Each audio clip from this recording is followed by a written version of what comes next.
आप सभी को मेरा नमस्कार। मैं हूं आपकी प्रिया और मेरे चैनल में आपका बहुत बहुत स्वागत है।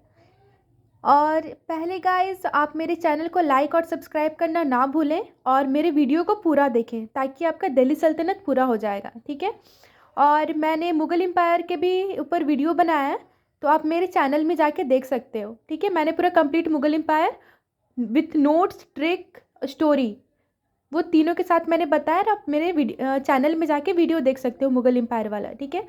और ये हिस्ट्री का टॉपिक है दिल्ली सल्तनत। तो ये कंपटीटिव एग्जाम्स वालों के लिए बहुत इंपॉर्टेंट है। एसएससी, रेलवे, एनसीएल, एमसीएल, आयकर, हर चीज़, हर कंपटीटिव एग्जाम्स वालों के लिए, ठीक है। आप अच्छे से पढ़ना और मेरे वीडियो को पूरा देखना, ठीक है। स्टार्ट करते हैं। दिल्ली सल्तनत अर्लियर मेडिवल पीरियड में 712 AD से 1200 AD तक चला था, ठीक है। और इसमें 3 आत्मकरण आए थे, ठीक है। कौन कौन आए थे? तो मोहम्मद बिन कासिम आए थे, महमूद गजनबी और मोहम्मद गौरी, ठीक है। अब हम लोग पूरा डिटेलिंग में अच्छे से विथ नोट्स के साथ पढ़ेंगे, ठीक है। मैं आपको बताऊंगी। तो गाइस, हम लोग मोहम्मद बिन कासिम के बारे में पढ़ते हैं, ठीक है। तो मोहम्मद बिन कासिम 712 AD में आक्रमण किया था, ठीक है। और पहली बात मैं आपको बताना भूल गई कि आप जो मोहम्मद बिन कासिम है, ये एक बार अटैक किया था भारत में, ठीक है। ये भारत में कितने बार अटैक किए थे? तो एक बार भारत में अटैक किए थे, ठीक है। दूसरा बात, मोहम्मद बिन कासिम 712 AD में आक्रमण किया थे, ठीक है। कब किए थे? तो 712 AD में आक्रमण किए थे, ठीक है। इसने सिंध पर आक्रमण किया था। इन्होंने कहाँ पर आक्रमण किया था? तो सिंध पर आक्रमण किया था, ठीक है। फारस का खलीफा था अल हजाज, ठीक है। फारस का खलीफा कौन था? अल हजाज, ठीक है। ये कौन सी, और एक इम्पॉर्टेंट क्वेश्चन है, मैं आपको यहाँ पे बताऊंगी कि यह कौन सी किताब है जिससे हमें मोहम्मद बिन कासिम का आक्रमण के बारे में पता चलता है। तो ये चचनामा एक किताब है, ठीक है, एक बुक है जिसमें हमें मोहम्मद बिन कासिम के बारे में पता चलता है, ठीक है। और दूसरा क्वेश्चन ये है कि सबसे पहले भारत में जजिया किसने वसूला था? तो वो मोहम्मद बिन कासिम है जो सबसे पहले भारत में जजिया वसूले थे, ठीक है। और मैंने यहाँ पे एक शॉर्ट्स बता दिया ताकि आप ये चीज़ भी आप याद कर लो, ठीक है। तो ईजिली हो जाना है ताकि आपको डिटेल में ना पढ़ना पड़े और अच्छे से हो जाना है, ठीक है। मान लो एक छोटा सा नोट्स, एक ट्रिक ही है, ठीक है। 712 AD में वो आए, सिंध पर आक्रमण किए थे। और क्या था कि फ्रांस का खलीफा अल हजाज थे। और जो बुक था जिसमें हम लोग मोहम्मद बिन कासिम के बारे में क्या किससे पता चला था? कौन सा बुक था? तो चचनामा था। और जजिया किसने सबसे पहले वसूला था? तो मोहम्मद बिन कासिम ने वसूला था, ठीक है। याद हो गया। अब हम लोग दूसरे टॉपिक पे आते हैं, ठीक है। महमूद गजनबी पे आते हैं। तो गाइस, अब हम लोग महमूद गजनबी के बारे में बात करते हैं, ठीक है। महमूद गजनबी 17 बार अटैक किए थे भारत में, ठीक है। कितने बार अटैक किए थे? तो उन्होंने 17 बार अटैक किए थे भारत में, 17 टाइम्स। और गाइस, जो महमूद गजनबी ये भारत में कितने बार अटैक किए थे? 17 बार अटैक किए थे, ये तो हो गया, ठीक है। तो महमूद गजनबी गजनी में आया था, ठीक है। महमूद गजनबी का जन्म कहाँ हुआ था? तो गजनी में जन्म हुआ था, ठीक है। गजनी आज के डेट में अफगानिस्तान का एक हिस्सा है। गजनी क्या है? अफगानिस्तान का एक हिस्सा है, ठीक है। महमूद गजनबी सबुक्तगीन का बेटा है। महमूद गजनबी कौन है? तो सबुक्तगीन का बेटा है। सबुक्तगीन के 2 बेटे हैं, महमूद गजनबी और इस्माइली, ठीक है, इस्माइल। तो महमूद गजनबी अपने पिता को मारकर गद्दी पर बैठ जाता है और 1998 में, कब? 1998 AD में शासक बनता है, ठीक है। महमूद गजनबी अपने ही पिता को मार देते हैं, ठीक है। और 1998 में वो राजा बन जाते हैं, ठीक है। और 1001 AD में आक्रमण करते महमूद गजनबी भारत में पहली बार कब अटैक करते हैं? तो 1001 AD में आक्रमण करता है, ठीक है। 1001 AD से 1027 AD तक 17 बार अटैक करते हैं वो भारत में, ठीक है। जो महमूद गजनबी है वो टोटल कितनी बार 17 टाइम अटैक करते हैं, ये मत भूलना, ठीक है। और सबसे पहले अटैक कब किए थे? तो 1001 AD में। कब से कब तक अटैक किए थे? तो 1001 AD से लेकर 1027 तक उन्होंने अटैक किया था, ठीक है। और एक इम्पॉर्टेंट है गाइस, यहाँ पे नोट करना और फोकस करना, ठीक है।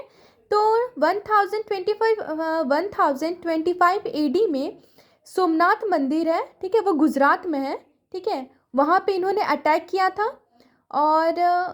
और एक इम्पॉर्टेंट चीज़, जो मंदिर का कर्ता धर्ता होते हैं ना, उनका नाम विष्णुकांत शर्मा था। उस टाइम के बारे में मैं बता रही हूँ कि उस टाइम में विष्णुकांत शर्मा थे, वो मंदिर के कर्ता धर्ता थे। और कुछ चंद चीज़ों के लिए लालच में आकर उन्होंने मंदिर का रहस्य बता दिया था, और इसके अंदर मैग्नेट लगा हुआ था, ठीक है, वो मंदिर में एक मैग्नेट लगा हुआ था, ठीक है। तो फिर उन्होंने रहस्य बता दिया था मोहम्मद गजनबी को। तो इसलिए तो क्या किया उन्होंने, पूरा लूट ली वो मंदिर को, सोमनाथ मंदिर को उन्होंने पूरा पूरा अच्छे से लूट लिया। 700 मन गोल्ड लूटा और 1200 मन सिल्वर चांदी लूटी, ठीक है। और एक मन में 40 केजी होता है, ठीक है। तो 700 मन में कितना हो जाएगा, 28,000 केजी, ठीक है। 1200 मन चांदी था तो 48,000 केजी उन्होंने पूरा सोना और चांदी पूरा लूट के ले गए थे, ठीक है। और उनकी डेथ कब हुई, तो 1030 में 1030 में उनकी डेथ हो गई, ठीक है।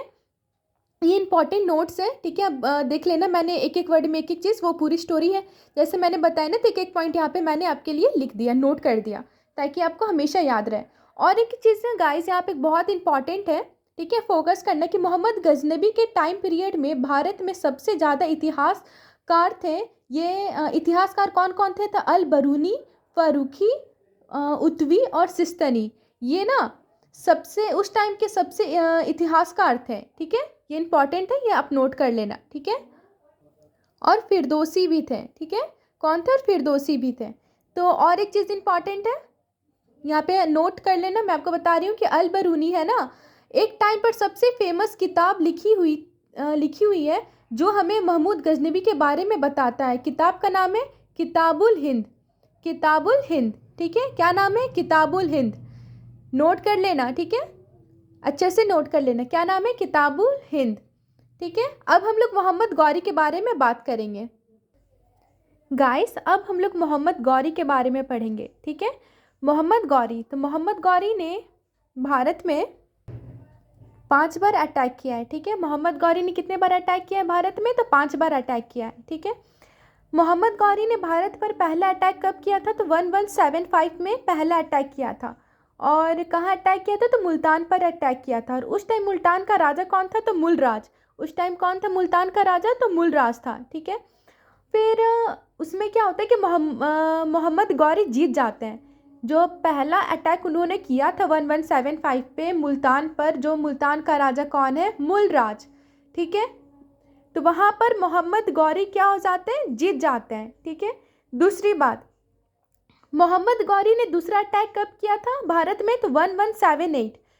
दूसरी बार उन्होंने अटैक कब किया था मोहम्मद गौरी ने, 1178 में, ठीक है।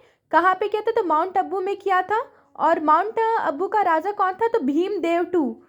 माउंट अबू का राजा कौन था, भीमदेव टू, ठीक है, नोट करते जाना, ठीक है। और ध्यान से और फोकस से सुनना, ठीक है, मेरे वीडियो को अच्छे से देखना, ताकि आपको सारा चीज़ क्लियर हो। और मैंने बहुत अच्छे से एग्जामिनेशन पॉइंट ऑफ व्यू से ही बताया, ताकि आप बहुत ज़्यादा डिटेल्ड और बहुत ज़्यादा बाहर ना हो जाए, ठीक है। जो एग्ज़ाम में आएंगे, जो क्वेश्चन आने वाले हैं और जो क्वेश्चन आए हुए हैं, वही मैं आपको बता रही हूँ, ठीक है। ध्यान से सुनना प्लीज़, ठीक है, छोड़ना नहीं और पूरा देखना, ठीक है।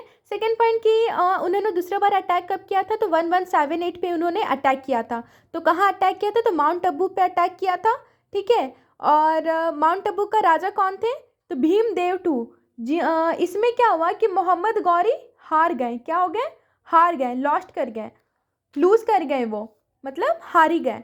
तो अब तीसरी पॉइंट, मोहम्मद गौरी ने तीसरा अटैक एक भारत में 1191 में किया था, ठीक है, 1191 में किया था तीसरा अटैक। कहाँ किया था, तो उसको कौन सा बैटल बोलते हैं, तो बैटल ऑफ टेरेन फर्स्ट बोलते हैं। कौन सा बैटल बोलते हैं, तो बैटल ऑफ टेरेन फर्स्ट, ठीक है। फोकस करो, यहाँ पे क्या बोलते हैं, बैटल ऑफ टेरेन फर्स्ट। ये क्वेश्चन एनसीएल में प्रीवियस ईयर क्वेश्चन में आया हुआ है। तो गाइस फोकस करो, आप लोग का 19 को एग्ज़ाम है, तो ये आया हुआ क्वेश्चन है, तो ठीक है, फोकस करो इस पर, टेरेन फर्स्ट, ठीक है, मोहम्मद गौरी का तीसरा अटैक 1191 में हुआ था। और इसको क्या बोलते हैं, बैटल ऑफ टेरेन फर्स्ट। किसके साथ लड़ाई हुआ था, तो पृथ्वीराज चौहान के साथ लड़ाई हुआ था। किसके साथ हुआ था, तो पृथ्वीराज चौहान के साथ हुआ था, ठीक है। और इसमें क्या होता है कि मोहम्मद गौरी फिर से हार जाते हैं, ठीक है। इसमें क्या होता है कि मोहम्मद गौरी फिर से हार जाते हैं। पहला अटैक में वो जीत जाते हैं, दूसरा अटैक में हार जाते हैं, तीसरा अटैक में भी वो हार जाते हैं, ठीक है। अब हम लोग बात करते हैं चौथे अटैक की। तो मोहम्मद गौरी ने चौथा अटैक भारत में 1192 में किया था। कब किया था, 1192 में चौथा अटैक किया था, ठीक है। और उसको हम लोग बोलते हैं बैटल ऑफ टेरेन सेकेंड। क्या बोलते हैं, बैटल ऑफ टेरेन सेकेंड, ठीक है। यहाँ पर इनकी लड़ाई किससे हुई थी, तो पृथ्वीराज चौहान से हुई थी। फिर से इनकी लड़ाई पृथ्वीराज चौहान से हुई थी, लेकिन इस बार मोहम्मद गौरी ने बाजी मार ली और मोहम्मद गौरी जीत गए, ठीक है। इस बार मोहम्मद गौरी जीत गए। अब हम लोग पांचवा अटैक के बारे में बात करते हैं। तो पांचवा अटैक भारत में उन्होंने 1194 में किया था। पांचवा अटैक उन्होंने कब किया था, 1194 में किया था। कहाँ किया था, तो चंदावर में किया था। कहाँ किया था, तो चंदावर में, ठीक है। क्या है, इसको बैटल ऑफ चंदावर भी बोलते हैं। इसको क्या बोलते हैं, बैटल ऑफ चंदावर भी बोलते हैं। गाइस फोकस करो, ठीक है। पांचवा अटैक 1194 में कहाँ हुआ था, तो चंदावर में हुआ था। और इसको बैटल ऑफ चंदावर भी बोलते हैं। और इसकी लड़ाई जयचंद से हुआ था, ठीक है। जयचंद खनूज का राजा था। जयचंद कहाँ का राजा था, खनूज का राजा था, ठीक है। गैस फोकस करो, मैंने ये चीज़ इतना डिटेलिंग में तो नहीं लिखा, लेकिन मैं आपको बता दे रही हूँ, ठीक है, क्योंकि हर चीज़ लिखना पॉसिबल तो नहीं है, ठीक है। तो इसलिए मैं आपको बता दे रही हूँ ताकि नोट्स में कम से कम ना मिले तो लेकिन मेरे ऑडियो में आपको अच्छे से मिल जाए, वीडियो में अच्छे से मिल जाए, ठीक है। तो बैटल ऑफ चंदावर बोलते हैं, 1194 में हुआ था बैटल ऑफ चंदावर। और इनकी लड़ाई किससे हुई थी, तो जयचंद से हुई थी। और जयचंद का राजा कौन था, खनूज। खनूज के राजा कौन थे, जयचंद, ठीक है। और इसमें मोहम्मद गौरी ने फिर से बाजी मार ली और इन्होंने ये बैटल जीत लिया, ठीक है। और एक बहुत इम्पॉर्टेंट क्वेश्चन, एक बहुत अच्छा इम्पॉर्टेंट नोट बोल लो, क्वेश्चन बोलो, कुछ भी बोल लो, ठीक है। बहुत इंपॉर्टेंट है, ये आया हुआ क्वेश्चन एसएससी में, तो आप बहुत ज़्यादा फोकस करना। बिहार में नालंदा विश्वविद्यालय में आग ध्वस्त किसने लगाई थी, ठीक है। बहुत इंपॉर्टेंट है, ये आपको कोई नहीं बताने वाला, मैं आपको बता रही हूँ, ठीक है। फोकस करो कि बिहार में, मैं फिर से रिपीट करती हूँ कि बिहार में नालंदा विश्वविद्यालय को आग ध्वस्त किसने लगाई थी। इसका आंसर क्या होगा, मोहम्मद गौरी का एक कमांडर है जिसका नाम था बख्तियार खिलजी। कौन था, बख्तियार खिलजी। वो बख्तियार खिलजी कौन है, तो मोहम्मद गौरी का कमांडर कौन है, मोहम्मद गौरी का कमांडर है बख्तियार खिलजी, ठीक है। उन्होंने मोहम्मद गौरी के कहने पर बख्तियार खिलजी ने नालंदा यूनिवर्सिटी में आग लगाई थी। और नालंदा यूनिवर्सिटी 6 मंथ तक जली थी, लाखों किताबें जलकर राख हो गई थी, ठीक है। लाखों किताबें जलकर राख हो गई थी। नालंदा यूनिवर्सिटी विश्वविद्यालय में किसने आग लगाई थी, तो ध्वस्त किया था, तो मोहम्मद गौरी का एक कमांडर है जिसका नाम है बख्तियार खिलजी। उन्होंने आग लगाई थी, किसके कहने पर आग लगाई थी, तो मोहम्मद गौरी के कहने पर आग लगाई थी। ये बहुत most important question, okay, just go through it. और एक दूसरा क्वेश्चन का, ये कौन सा मुसलमान आक्रमणकारी था जिसने अपने सिक्कों में गॉडेस लक्ष्मी का इमेज प्रिंट करवाया था, ठीक है। तो इसका आंसर क्या हो जाएगा, मोहम्मद गौरी। इसका आंसर क्या हो जाएगा, Mohammad Ghori. This is also the most important question, please go through it. I am repeating again, ये कौन सा मुसलमान आक्रमणकारी था जिसने अपने सिक्कों में गॉडेस लक्ष्मी का इमेज प्रिंट करवाया था। ये इसका आंसर क्या हो जाएगा, मोहम्मद गौरी, ठीक है। ये पार्ट 1 है। अब इसका नेक्स्ट पार्ट 2 में बनाऊंगी जिसमें आपको स्लेव डायनेस्टी के बारे में अच्छे से बताऊंगी, ठीक है। और मेरे चैनल को लाइक सब्सक्राइब करना ना भूलें। कोई भी प्रॉब्लम हो, कुछ भी हो, या किसी चीज़ से रिलेटेड अगर वीडियो बनाने का बात हो, ठीक है, तो मेरे को कमेंट करना, ठीक है। Thank you, bye bye, stay safe, stay happy, and please guys subscribe my channel और लाइक करना ना भूलें, ठीक है। Bye, thank you.